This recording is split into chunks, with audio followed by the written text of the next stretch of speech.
सभी को जय मसीह की।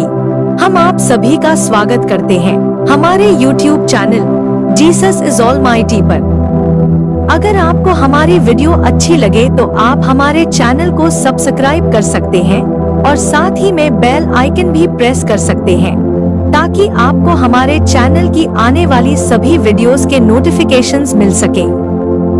तो आइए हम सब बिना देर किए आज की वीडियो को शुरू करते हैं।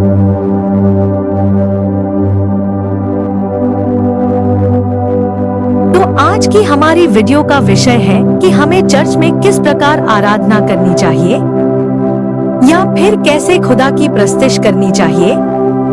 हमारी वीडियो नीचे खड़े होकर आराधना करने वाले विश्वासी और स्टेज पर खड़े होकर आराधना करने वाली वर्शिप टीम दोनों के लिए बहुत अहम होने वाली है, इसलिए आप इस वीडियो को लास्ट तक देखें।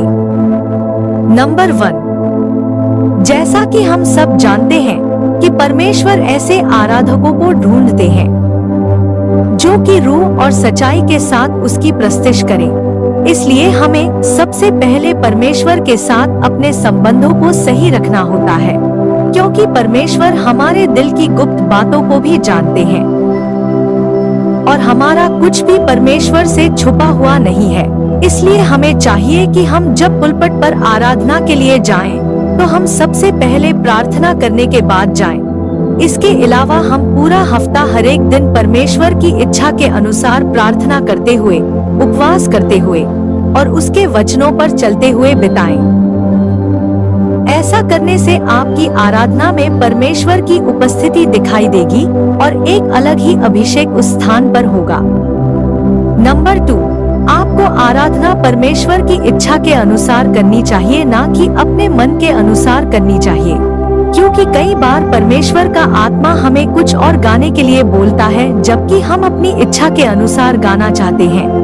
ऐसा करने से जो अभिषेक उस जगह पर काम करना चाहिए वो उस समय काम नहीं कर पाता है, क्योंकि आप उस समय परमेश्वर की बात को ठुकरा कर अपनी मर्जी कर बैठते हो। हमें ऐसा नहीं करना चाहिए, क्योंकि हमारा आराधना का उद्देश्य ही परमेश्वर को प्रसन्न करना है, ना कि अपनी खुशी के लिए ही गाना है।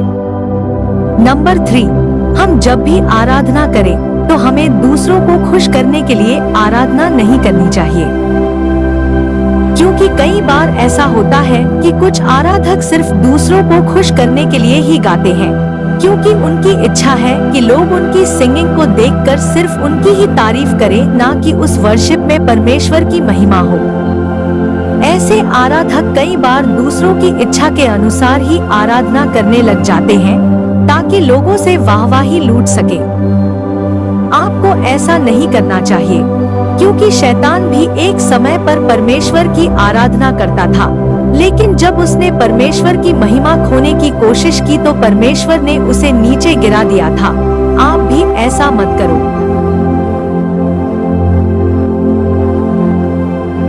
क्योंकि जो परमेश्वर शैतान को गिरा सकता है वो आपको भी गिरा सकता है, क्योंकि वो हमेशा एक समान रहने वाला परमेश्वर है और वो अपनी महिमा किसी को भी नहीं देता है।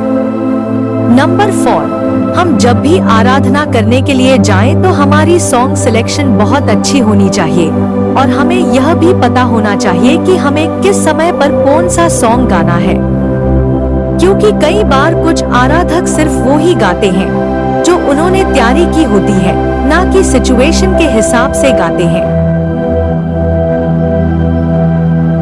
नंबर 5, हम जब भी आराधना के लिए जाएं तो हमें हमेशा वो ही सॉन्ग चूज करने चाहिए जो कि दूसरे लोगों को गाने के लिए और समझने के लिए आसान हो, क्योंकि कई बार ऐसा होता है कि हम लोग हर एक बार नए नए गीतों के साथ आराधना करते हैं, जो कि अच्छी बात तो है, पर कई बार कुछ विश्वासियों को उन सॉन्ग्स के लिरिक्स अच्छे से याद नहीं हो पाते हैं और वो पूरी आराधना में सिर्फ हमारा मुंह ही देखते रह जाते हैं और कुछ भी गा नहीं पाते हैं। इसलिए हमें हमेशा उन सॉन्ग्स के साथ ही आराधना करनी चाहिए जो कि आसान हो, क्योंकि हमारा उद्देश्य सिर्फ खुद आराधना करना ही नहीं बल्कि दूसरे लोगों से भी आराधना करवाना होना चाहिए। ऐसा तभी संभव हो पाएगा जब उनको आपके सॉन्ग्स के लिरिक्स समझ में आएंगे।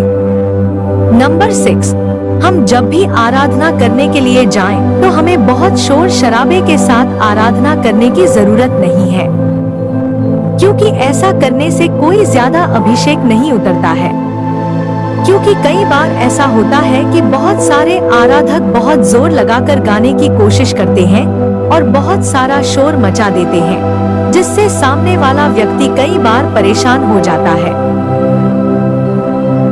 और उस समय ऐसा भी होता है कि कई बार लोग चले भी जाते हैं, क्योंकि कई बार हमारे चर्चेस में बहुत सारे बुजुर्ग लोग भी आते हैं, जो कि बहुत ऊंचा संगीत ना सुन पाने की वजह से वहां से चले भी जाते हैं। इसलिए आप जब भी आराधना के लिए जाएं, तो आप उस तरीके से आराधना करें कि दूसरे लोगों को आपकी एक एक बात समझ में आए, और इससे दूसरे लोग भी आपके साथ आराधना कर पाएं।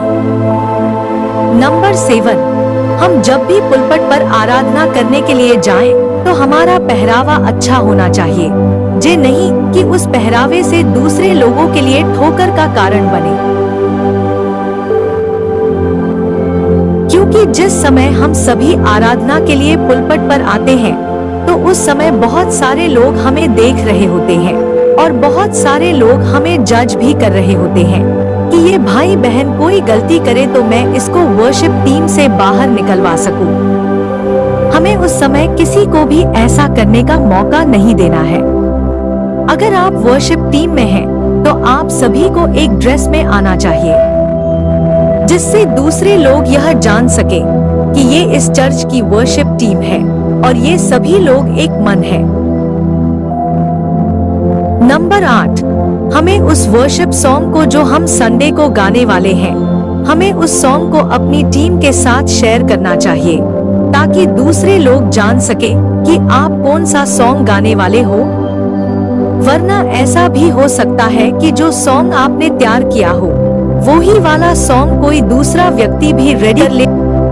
दूसरों के साथ शेयर करने की एक वजह ये भी है कि उस समय दूसरे लोग भी आपके साथ गा पाएंगे।